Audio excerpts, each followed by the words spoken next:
Okay. All right.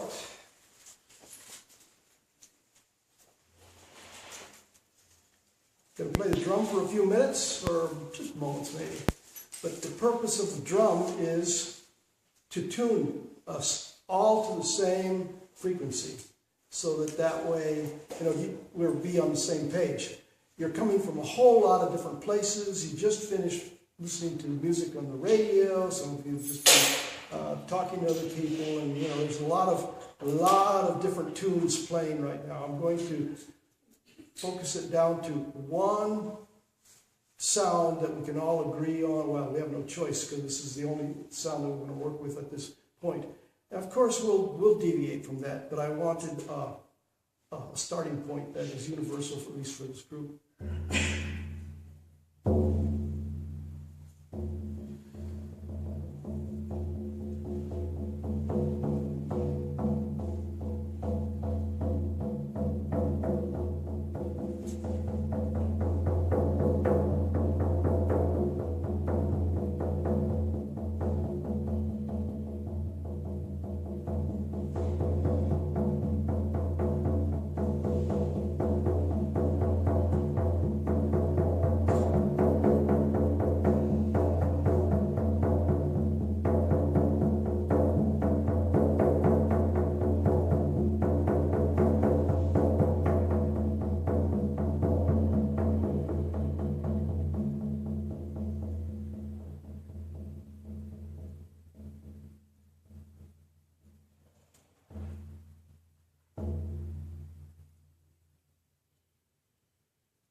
Plant medicines are, in fact, medicines. Why would anybody take a medicine? Why do you take medicines? You take medicines when you are feeling some kind of dis-ease. You're not really feeling healthy. Some dis-eases are easier to fix than others. What is the dis-ease that we're trying to fix with the quote-unquote plant medicines, the power plants, the special plants? There must be some disease that we have that we're trying to correct by taking these things, because well people don't take medicine. Only people that have some kind of dis-ease take medicine. And that's the only reason you should take medicine, is if you have some kind of dis-ease. Medicines are not for the well. Therefore, the people that are not feeling well. The category of plant medicines I'm going to talk about heal a particular type of dis-ease. And that is the dis-ease of lower consciousness. When you feel that you are not right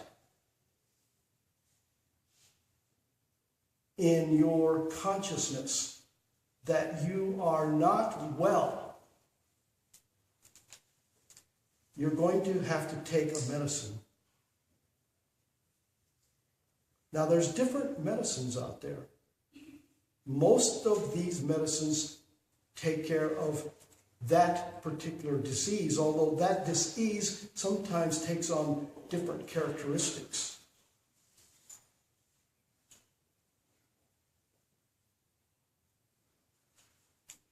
One particular plant medicine that is very common here in the Southwest, the United States, is Datura.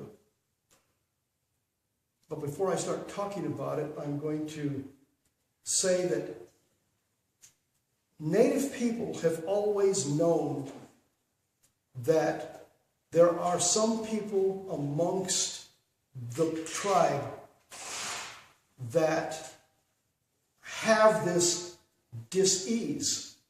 See, everybody else is okay. Everybody else feels like the world is right, that they're comfortable in the society that they live in. Everything is going just fine. But there are those special individuals that just don't quite feel right. They don't think everything is the way it should be. And they are looking for a solution to that condition. So they look for medicines. But you can only use the medicines that are part of your indigenous area. You cannot take,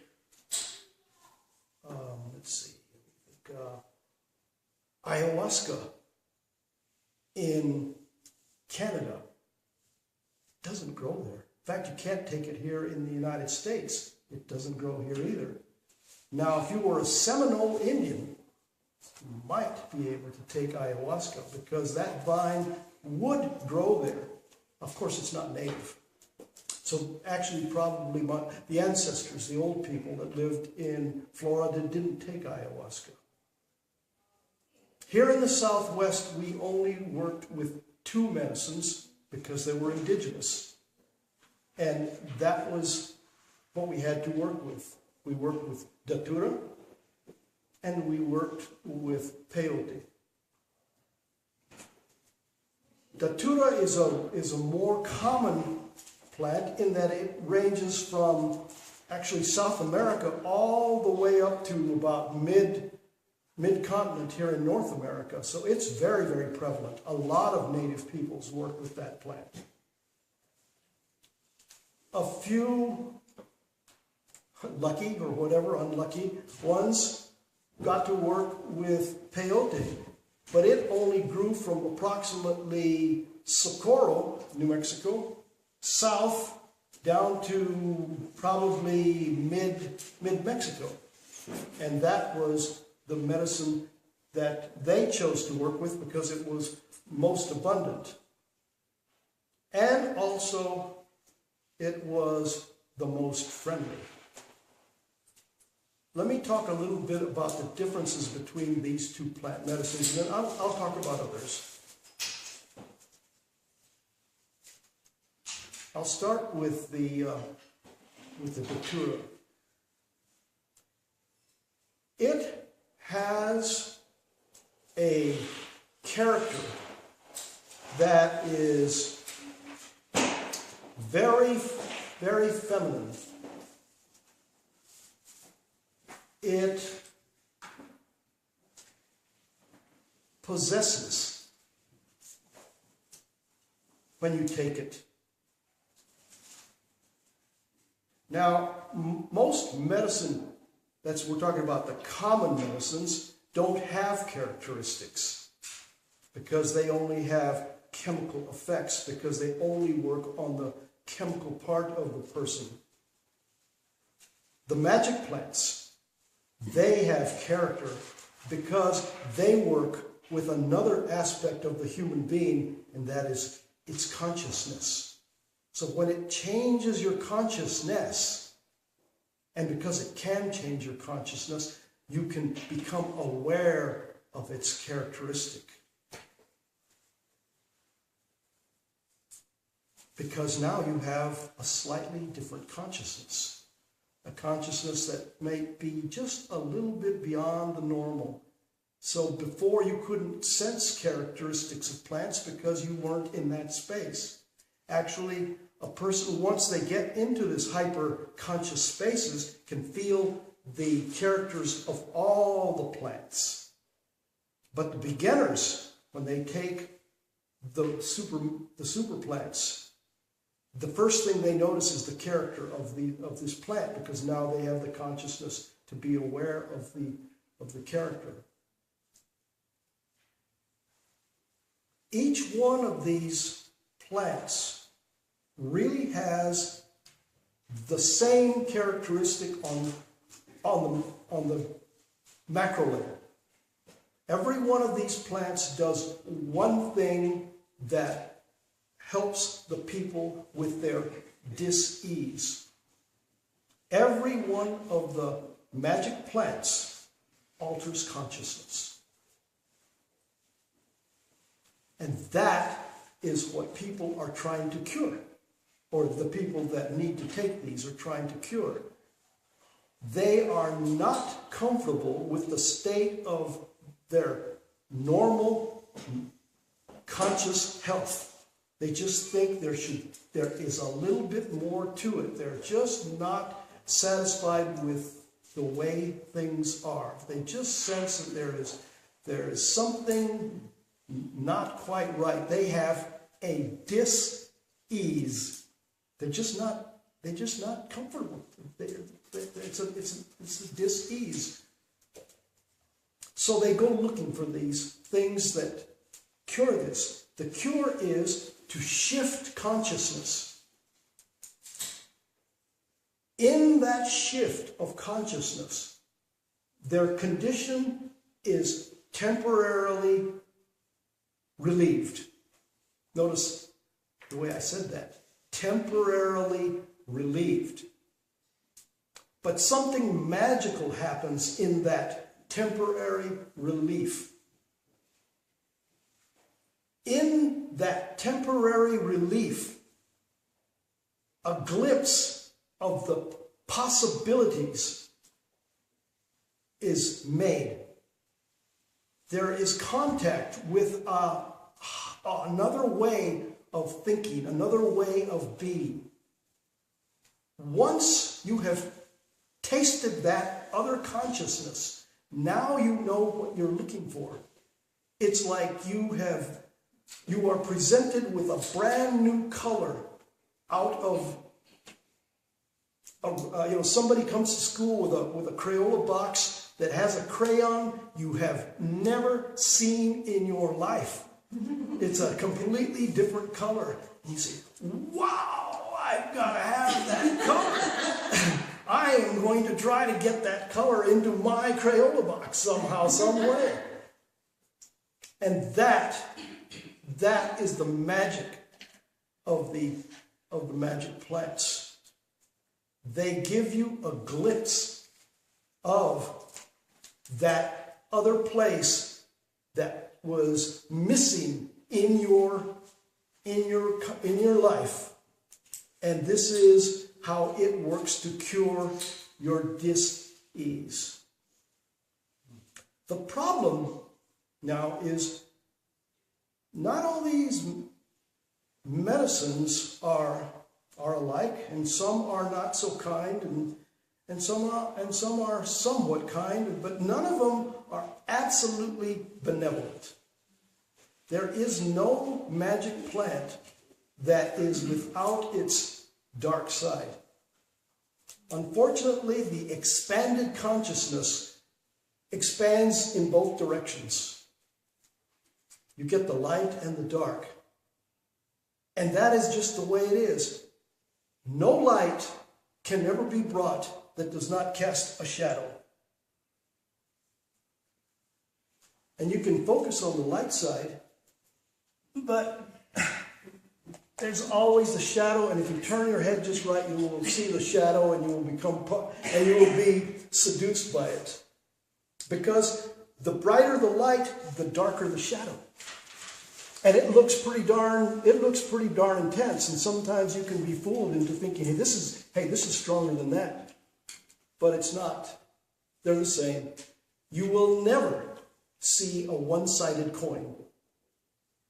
Ever. I mean, you could put heads on both sides, but it's still a two-sided coin. And that is true with power plants. You will never find a purely benevolent power plant. back to Datura. What is its positive and dark side? Well, of course, its positive side is that it shows you that other consciousness. The dark side of it is what it shows you when it shows you that dark side. Datura, if it was just a pure psychoactive, would probably be pretty darn nice. The downside of it is it's chemistry. Because it's not a pure chemical. There is chemistry in it that raises your consciousness, but there is another chemical in it that is deadly poison. Deadly poison. I have a friend whose son wanted to discover the other side of life, and he had read the teachings of Don Juan Carlos Castellano's book, where they were working with Datura. He says, "Oh, Datura, heck, that grows next to my house. I'll just take some, mix up a batch, and drink it." He didn't make it. He didn't make it. His father was heartbroken for several years because he was a teenager when this boy died. He was a teenager, but he had the disease and he was trying to cure it, but he didn't have the guidance. Dosage with that one is so critical, because there is a dosage that gives you the higher consciousness, and a dosage that takes you to that higher consciousness forever. Forever. It's a one-way trip to the other side. So, because it has a poison in it,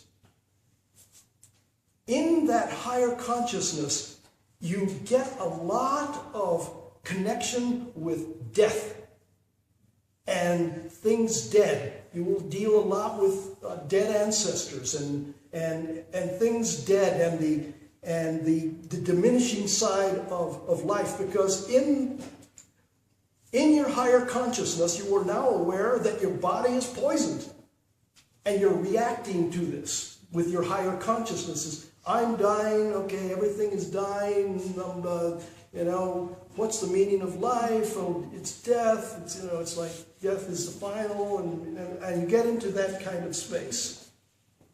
So that's its dark side, in that, yes, it does cure the disease by giving you the higher consciousness. Dosage is really, really critical. So, Peyote. Peyote is a slightly better one. If you live here in the Southwest and you have to choose among power plants in this area, in that it is I almost hate to say this, but chemically, it is a psychedelic amphetamine.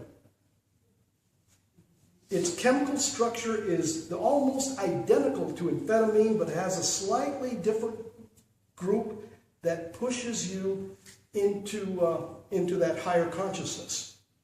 See, amphetamine can't quite take you to a higher consciousness. It kind of can make your mind move quicker. It can, make you awake, really, really awake for too long, but it doesn't really quite shift the consciousness. But peyote fixed that because it has just a slightly different chemical structure.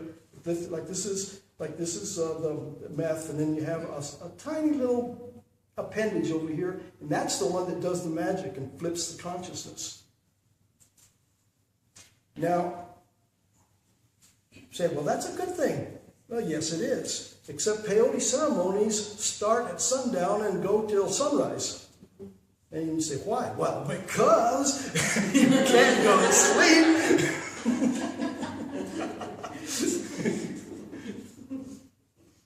However, there is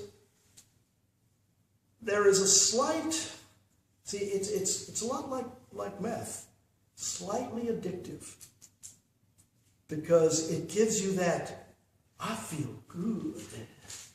Whoa, my mind mind is so sharp and clear, and I have like this incredible understanding of things. Your mind is like racing, and it's like, wow, and everything is beautiful. Oh my gosh, stars and sky, wow, air. It's a lot. I can feel it. It's and that's a good thing. That's a really, really good thing. So under a controlled condition, that is a wonderful thing. You don't want to be out there in traffic on that stuff, because suddenly it's like, oh, wow, I wonder what that is all about. Oh, gotta go that way. And you're going to crash. Actually, you probably wouldn't, because you're so aware, you're so hyper-aware. But yeah, I think people would know there's something funny going on. So it's not really good. It's not really good in public.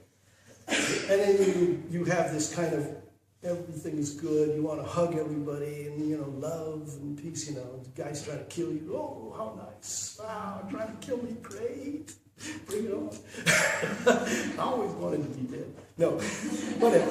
But it's a wonderful plant in that regard. It does give you those feelings. They're artificial now. You got to remember, these are artificial states. You only feel like that when you are on the medicine. You don't, when it goes, it's gone, and you're like, wow, that was interesting. That was weird. But you're left with the memory. You're left with the memory of that higher consciousness, and then that feeling of, everything really is beautiful.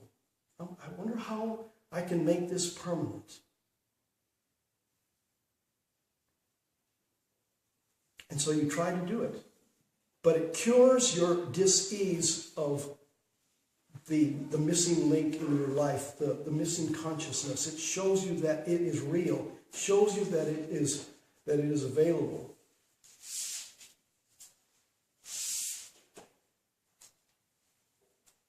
Let's see which plant we're going to go to next. Let's go. Oh! Somebody talked about wanting to increase their energy level. There is a mildly psychoactive plant that's available here in the Southwest, but its psychoactivity is quite mild, but it has a great ability to increase the energy level, and it is called calamus. Calamus, the calamus plant. And let's see, I think the Latin is Acorus something, or Acorus calamus, or something like that. It grows along the riverbeds and that sort of stuff. Very mild, great for giving you that boost. Doesn't have that extra kick into a very higher consciousness, but you do feel a little bit better on this plant. Actually, wondering if you could mix it with, don't mix things unless you are a seriously good plant person. But I was just thinking, well, maybe if we took calamus and added it, but nah, don't do it. better to just work with these things individually. And then you have, the jealousy thing I mentioned about datura. If you become a daturaist because you have chosen to work with that one, and then suddenly you start to work with cannabis, oh boy, you are in serious trouble, because datura, next time you take it, you think you've seen death? You have not seen death. This thing is extremely jealous, and it will know that you have been messing with somebody else. It spots a cheater in no time and will eat your lunch. It will make your life miserable. You will have to give that one the heck up. So that will be the last time you'll take that one. Going to cover something here that was asked Well, do these things leave, do they leave a mark? I mean, you take these things, do they leave an impression on you? Yes, they do. Yes, they do. Two types of impressions. The first impression, of course, is the one you were looking for. It relieves the symptoms of your disease. It shows you that there is another place, that there is a higher space you can go to. That you don't forget. That stays with you. However, it comes with a price. It alters you. You are never going to be the same after you've worked with these plants. You can't be. Now your consciousness is altered. And even if it's not a permanent state of alteration, you have still got that memory of having been somewhere, done something else, know something else, and that changes you completely. You are just not the same person that went in. The same person that went in does not come back out. Slightly altered. And it's cumulative. That's the bad part. It's cumulative. The more you take these things, the more altered you get. You've probably at some point read somewhere or heard somewhere about the shaman that lives out on the hill, far away from everybody and like that. There's a reason why.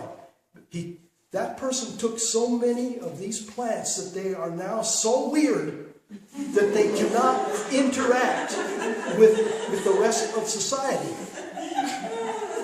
They've just been so altered by those experiences that they cannot fit anymore. They are just too weird. And it's because of the experiences brought on by these substances. They do leave a mark. When I work with students, I tell my students this.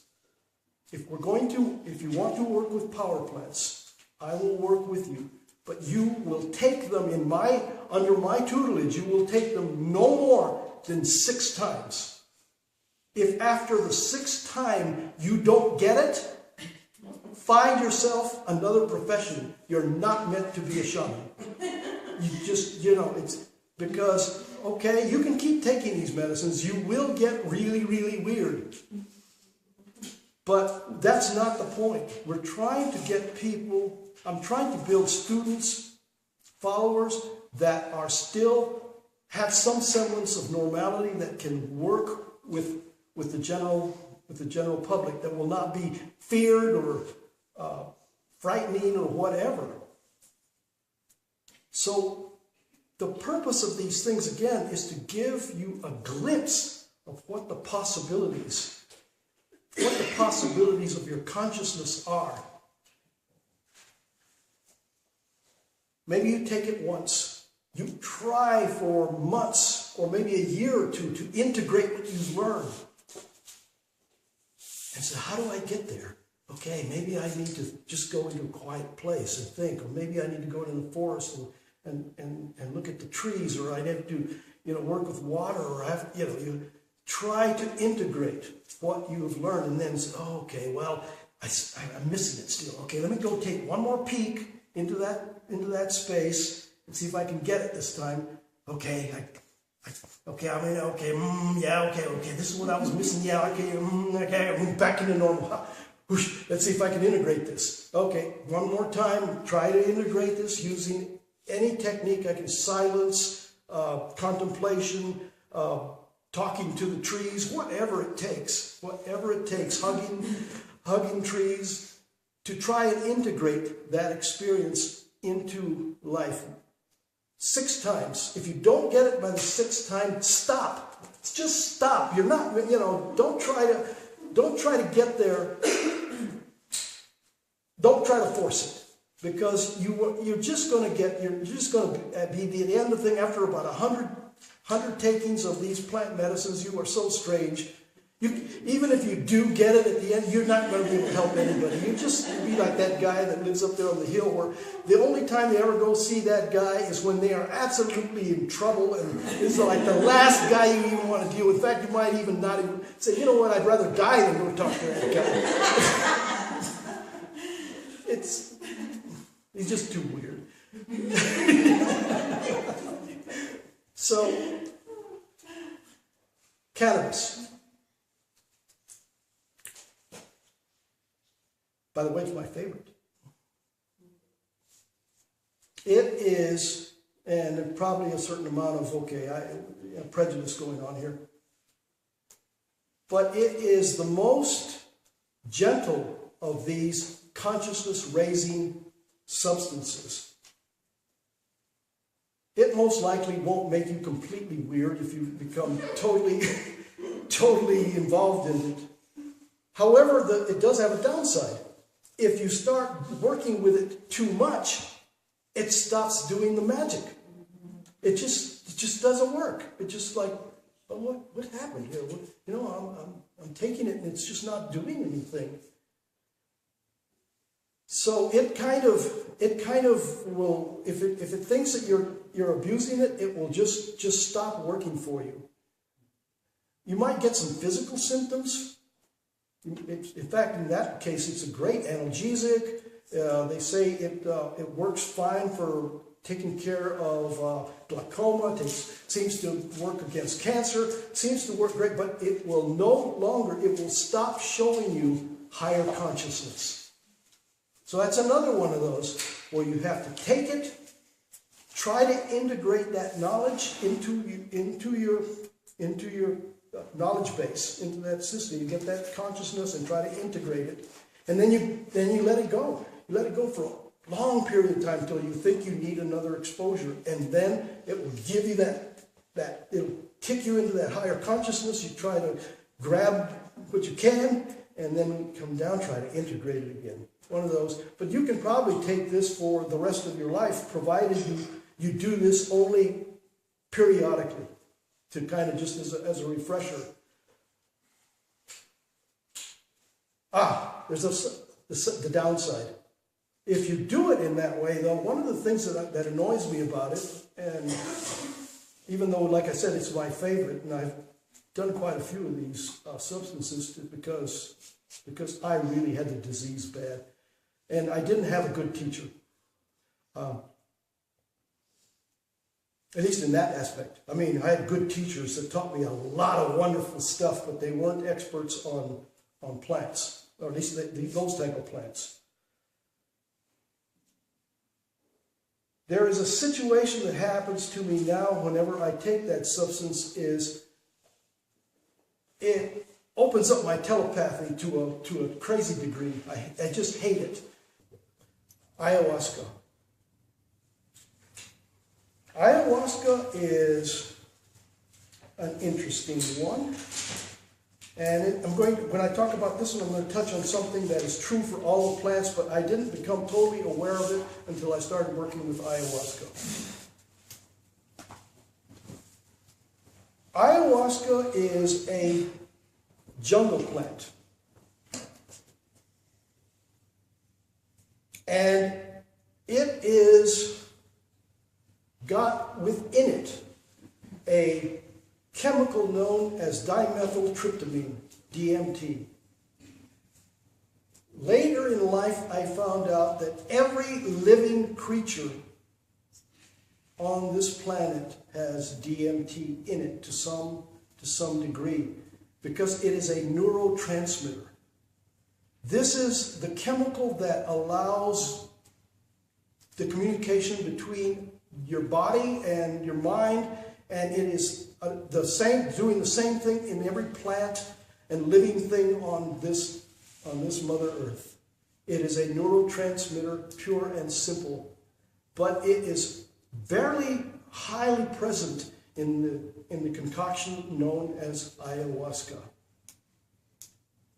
The reason I made all of this preliminary up is so that you would know about, I'm going to say something here, that you'll like, now I get it. When I first took ayahuasca, It was here in the United States. In fact, it was here in New Mexico, up at somebody's house in Rio Rancho. And all of a sudden I'm seeing anacondas, and I'm seeing jungle vines, and I'm seeing tigers, and panthers, and all this stuff in my mind. I'm like, what in the world is going on here? This is not me. This can't be me. And I was like, what is going on here? And then later on I found out DMT is a neurotransmitter. But the DMT in ayahuasca is the neurotransmitter taken out of the ayahuasca vine. I am experiencing the ayahuasca's vine's memories because it's the neurotransmitter for this vine. And now it's and I have DMT in me too, my own DMT. These two DMTs are mixing together, and I'm getting a hybrid. But the vine is like killing me. I mean, it's huge. It's like powerful, and I've taken a bunch of it, and so it's now showing me its life and its world and the world it lives in. And so it's like, wow, what an incredible experience. But that's I guess the lower levels of the experience. Another level of experience is it is a powerful, another one of those psychic kind of awakening plants. It awakens your psyche to things that are going on. It just lets you know what in the world is going on a lot of levels. And even in your current world, it lets you know what's really going on. Now, if you really push it, now the shamans in the jungle take ayahuasca to diagnose. Like if somebody comes to them with a disease or some kind of illness or something, they take a little ayahuasca. It opens up their mind and they can diagnose clearly what that person has because it lets them know what's going on. They get into that what's really going on space. And they look into the person and boom, they know what's going on in that person. So they can then prescribe the appropriate medicines or therapies or whatever that this person needs. So it has that capability. But in high doses, it has you can push this what's going on thing to a very, very high degree. If you really push it, it'll let you see the future. And that's not necessarily a good thing. In fact, I tell my students, people who know the future don't have one. Why? Because it's now just a memory. And it's just another past, because you've already seen it. So you have no future. You've already experienced it. So you have no future. Not a very nice place. Not a very nice place. Trust me. And if you ever go there, you will say, oh man, that guy said that. What was I thinking? He told me not to come. But there it is. So it has that capability. Also, in that what's going on space, what's going on is not just what's going on the three-dimensional plane. Okay? It lets you know what's going on in other dimensions, whether you want to know them or not. The trick when you're working with that substance is to tune out things that are going on in those other dimensions. Because there's a lot going on in the other dimensions. And some of it you don't want to get involved in. It's just too darn beyond. It's just, you think, oh, gee, I really like to know what elves and fairies are doing. It's like, no, you don't. You really don't. They are living their lives, and they're perfectly happy doing it, and they have issues too, just like we do. And you get involved in their issues, they are not so pleasant. And these are just some of the characters that there are. I said elves, fairies, there's gremlins, there's demons, there's all this stuff is going on. All this stuff is going on right now, right here, all the time. This medicine will open your consciousness into those realms if you don't control, if you don't focus real clearly on what it is you really, really want out of this stuff.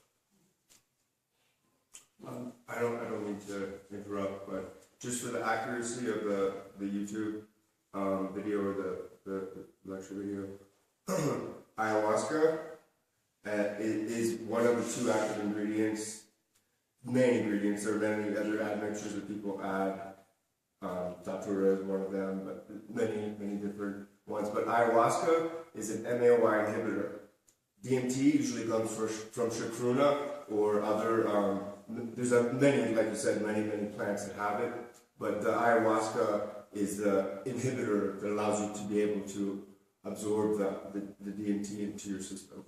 Yeah, I didn't want to get into the chemistry. Right, I just, okay, but yeah, I'm trying to just stick onto what the effects of these substances are. Because if we get too deep into the chemistry, we'll lose it.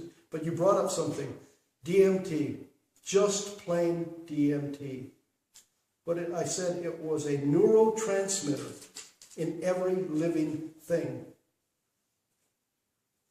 I have become ridiculously well known because I participated in an experiment at the University of New Mexico with DMT. There was a movie made about it. There's a book made about it. It's just huge. It's just become a phenomenon. Everybody is wild and crazy, wants to know about DMT. It's a neurotransmitter. If you take DMT in its pure form, it ups your nervous system. So again, you get that higher consciousness thing, and so it really does open up you up. There is a difference though in DMTs, and I kind of alluded to that earlier. Most of the DMT, should you ever find DMT and take it, most of what you will take is plant-derived DMT. So you will get some of that plant thing happening when you take any one of the commonly available DMTs. In the experiment that we did at the university, we used the most accurate version of the human nervous system's DMT. So when we took that, we didn't get any of those plant vibes. We didn't get any of those plant impressions. We actually got to be superhumans because we took a DMT that was a perfect analog of the human experience. I mean, of the human DMT. So we got to be like a very expanded human, and I didn't realize the difference until we had done that experiment, and I was like, hey, no jaguars, hey, no anacondas, no jungle lion. Wow, it's like, hey, this is like a. But then I realized, this is not, because as you're moving up the consciousness levels, and suddenly you realize I am now realizing the full potential of a human being. I am like an expanded human. And then I began to become concerned.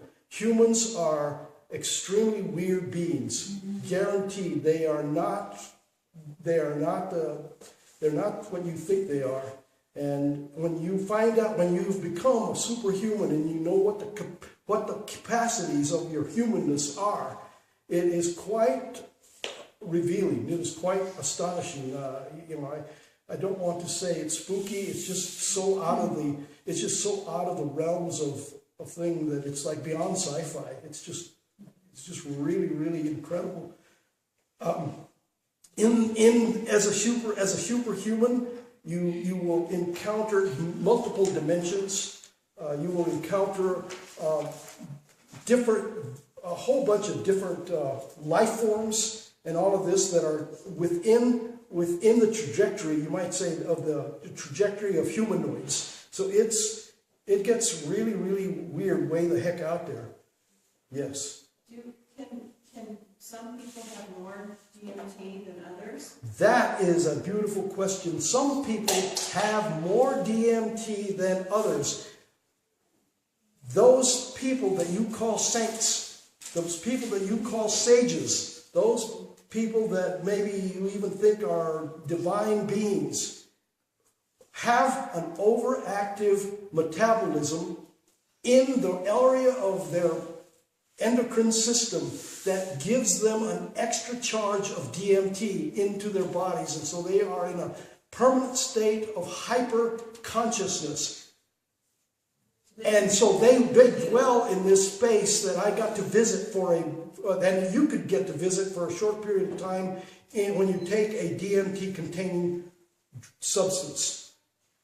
But they're in it all the time because they're abnormal. They're like people that have a thyroid problem or something like that. Only this problem gives them hyperconsciousness. So they are at all times in an elevated state of consciousness. And so they say very many interestingly wise and insightful things all the time. And they have this worldview that is just like, wow, these are definitely special people. But they are. They're special, but only by the luck of physiology or neuropsychology. They have an overactive, and it's been theorized. Now, it's not really clear. It's been theorized that the extra DMT comes from the pineal gland. And that's why some people say the pineal gland is the third eye. It's probably, they might be right. For many, many centuries, we say, oh, the pineal gland is the third eye. Well, the pineal gland exudes DMT. If it exudes the right amount, you stay in normal, or what we agree is normal consciousness. If it gives you too much, you go into a hyper consciousness, and so now you're a mystic, a sage, a saint, a prophet, a fortune teller, a soothsayer, whatever. You're definitely not normal anymore, and it's probably because of an overactive pineal gland, an overactive third eye, and so that's what that's about. Let's see, who have I not talked about yet? Yes. Can you hear the name of the book or movie you talked about? The book. It's called The Spirit Molecule. It was named that because they said that this molecule, dimethyltryptamine, will kick you into the spirit realm. I just gave you two examples of its doing that. One is its presence in ayahuasca, and the other one in its pure form. Probably ayahuasca is the more gentle one, in that you can control the dosage, and so you can kind of regulate how much spiritual consciousness you get. You take too much DMT and you lose your humanness. So for a brief moment in time, you have no connection to this realm, because you've now been kicked into hyperspace or hyper consciousness, and you are not a human anymore, at least not as as the rest of us agree. So that is something, and it gives you that bad condition that I mentioned, is you don't come back. You don't ever come back. Now you have really gone and messed up, because with the other ones, you come back slightly altered. This one, the person that left does not come back. Not even a shadow. The only thing that comes back is a collection of memories and memories. That's about it. And some physical characteristics. You will look exactly like you. You will sound exactly like you. You will remember everything you remembered, but it's not you inside. It's not you. So that's that one. That one is tricky. Watch out for that one. Do not be tempted to take a high dose of dimethyltryptamine. It will alter you. How do you prepare for these things? That's something that needs to be talked about. Like I said, integration is everything about these things. But integration starts even before you take these things. It is really important to have clear goals. Know exactly what you want from this higher state of consciousness. This thing is a very fast vehicle, and when you get in the driver's seat, you better know where you want to go. Because it will, if you don't, you will either wind up in the ditch or you will wind up very far away from home and not knowing where in the heck you are. And so preparing for these things is really, really important. In the dimethyltryptamine movie, the spirit molecule movie, I talk about this. I say set and setting is so important. And everybody thinks set and setting. Oh, that means like only doing it in a yoga studio, with dim lights. No, that's not set and setting. Set and setting is what's inside of you. Are you set? Have you prepared yourself for a trip into a hyper consciousness? And if you have done that right, you will go to all the right places. If you have not, you will wind up in a bad place. And then it'll take somebody like me or some other very expert person to kind of bring you back into this space. So preparing yourself, having clear goals is really important, and then spacing these experiences out is really important. When you go out there into hyper-consciousness, you're going to come back with too much information. You have to integrate it. And then when you have integrated, you're ready for the next trip out. And maybe you can get a little bit further. But do not think, I'll take some today, and gee, I wonder what the heck that was all about. God, that was weird. Let me take some more tomorrow, and I'll probably get it. No, you won't get it. You're going to get more confused. You're going to get even stranger things. Integrate every single experience before you take another experience into that space. These journeys are to be learned and integrated, every single one of them. And then don't get into the trap of, if I just take enough of these, I'll make it. No, they're not. It's better you take only a few and you spend the rest of your life trying to integrate them by some other means. I mean, these are shortcuts. These are shortcuts. There are more natural means. In those places where Native Americans do not have or were not aware of the power plants in their lands, they used other techniques. They would go pray in the sweat lodge. They would hang themselves on the Sundance tree. They would go up on the hill and what do they call it? Cry for a vision. They would use techniques available to them in normal consciousness to get to those higher places. Fasting, isolation, just many, many techniques that are available. And these probably should be used in conjunction with, if you're going to use power plants, to integrate what you have learned in those power plant experiences.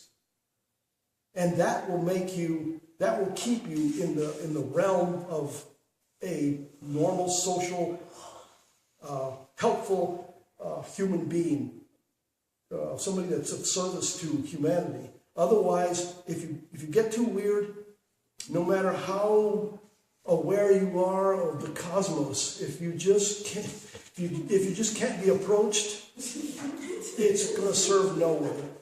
And the whole point of this really is to be of service to humanity. You know, I have real issues with people who are in this for their spiritual growth only. Their spiritual growth only. Oh, if I can get enlightenment, I'll be so happy. I'll be free of all this. No, I'm sorry. Yes, you'll be free. But what have you done? I mean, what? You have no mother? You have no father? You had no family? You're going to leave them out? Say, oh no, but no, it's all about me. I've got to be free. I've got to be enlightened. No. The whole point of being enlightened is to make your community, your family, your world a little bit better. I mean, look at it from this perspective. Spiritual awareness, complete spiritual awareness, is not the goal of being on planet Earth. You were a spirit before you came into this world. You're going to be a spirit when you come out of here. What is the rush to be a spirit again in the middle of your experience? Why just reach enlightenment, go into seclusion, going on, and for another 25, 30 years? Who's that serving? Nobody but you. It's better to reach enlightenment and then go out and heal people or work with your community and make it a better place. That is the real purpose. Try to be a human being. In other words, simultaneously be aware of your spiritual side and be fully aware of your physical side and work with both of those aspects. Let your physical being be social. Let it be good to the humanity or to the community that you live in, and let your spiritual self be in control of all this, or maintain the fact that you are simultaneously, symbiotically, a spirit and a physical being in one place at one time, together, working in harmony. That is a human. If you are just too physical, you're a dog. I mean, you're a beast. You're a physical creature. If you're too spiritual, you're a ghost. You're a spirit. What the heck good are you? You're other than scare people, maybe. Or you're like, oh. It's like, no. A human being is simultaneously aware of their physical self and uses it, but also is simultaneously aware that they have an infiniteness and a connection to everything that is. That is a real human being. And until you reach that state, you keep working on it. But you do not neglect either one. Don't go off on I'm not going to come out and help my people until I get enlightened. No. In the process of your quest for enlightenment, even with the shortcuts of plants and all that, you still try to work.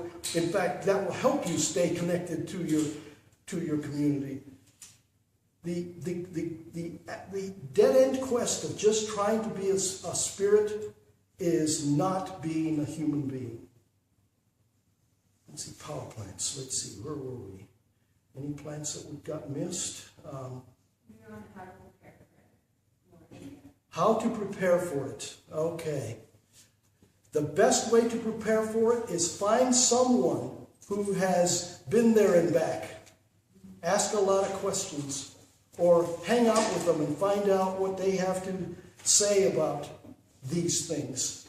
And mention, say, hey, I'm really curious about this sort of thing. And that's why this I hope this gets recorded well enough that it will be of benefit to people. That it takes a lot of preparation to do this right. It's like you don't go to run a marathon if you haven't trained.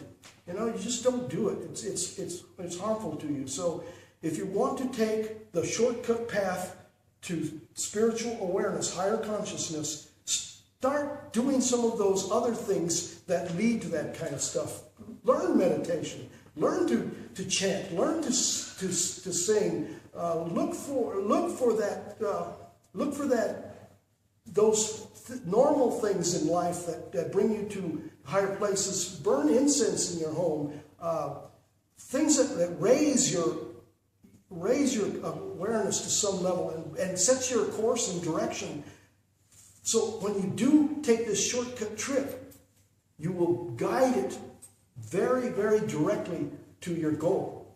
And that is how you prepare for these things. But to just say, you know what, I'll bet you some plant medicine will get me there. It's like, no, it will get you somewhere, but there has got to be a very definite thing. So get in touch with what you really, really want out of an experience like that, or basically what you really want in life, because that's the end game. What do you really want out of this life? If you want to be a healer, well, that's a good thing. If you want to just be a caring, loving human being, fine. You can just be a caring, loving human being. But remember, after all, consciousness plays a role in that. I said a real human being is simultaneously aware of their spiritual aspect and their physical aspect. In other words, they don't eat stupid food, and they don't just go hang out in a cave and chant. They don't go to either extreme. They live a real, full human existence, both physical and spiritual. That's how you prepare for these adventures. And I think I'm out of gas, so I'm going to wind it down. Let me see. I'll take a moment and see if I missed anything.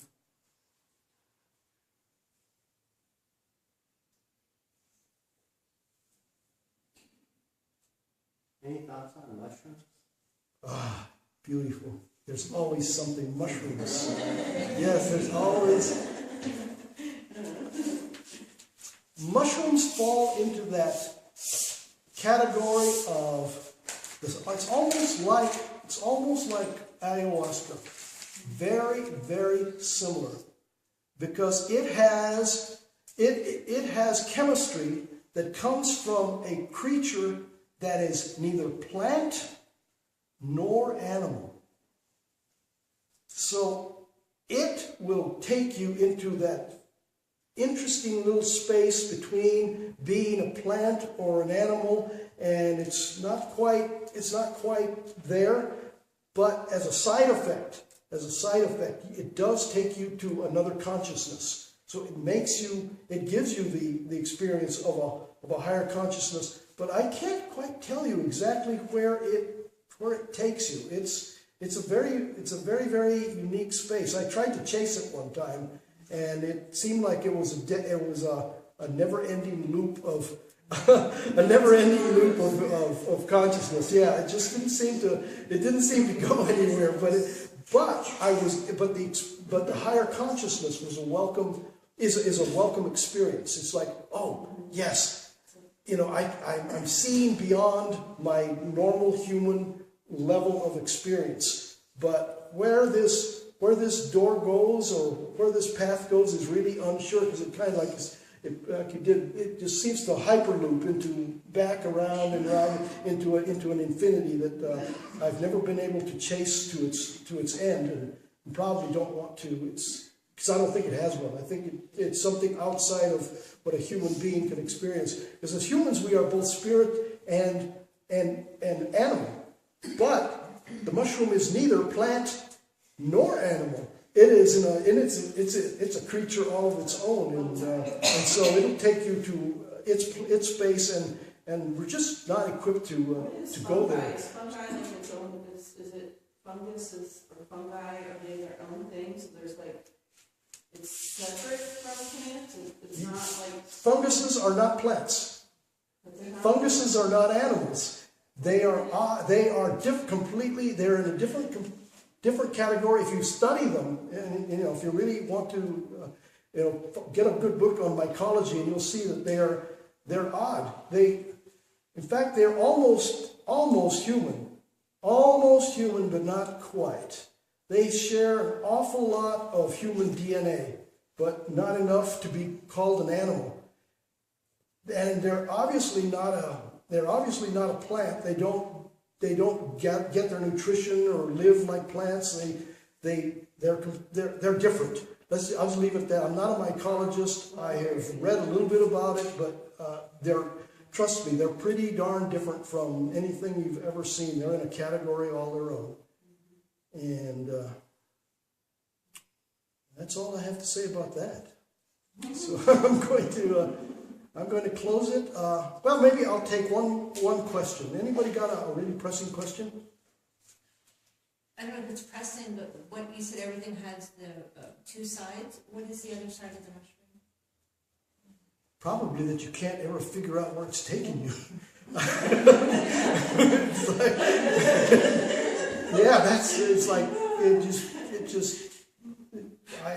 Like I said, I actually chased it one time. I deliberately said, I'm going to get to the bottom of this.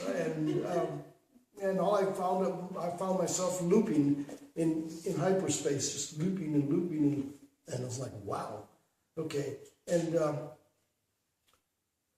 the dark side of it is, I guess, that if you get too involved with it, you'll wind up taking it too much. And again, it'll make you stray.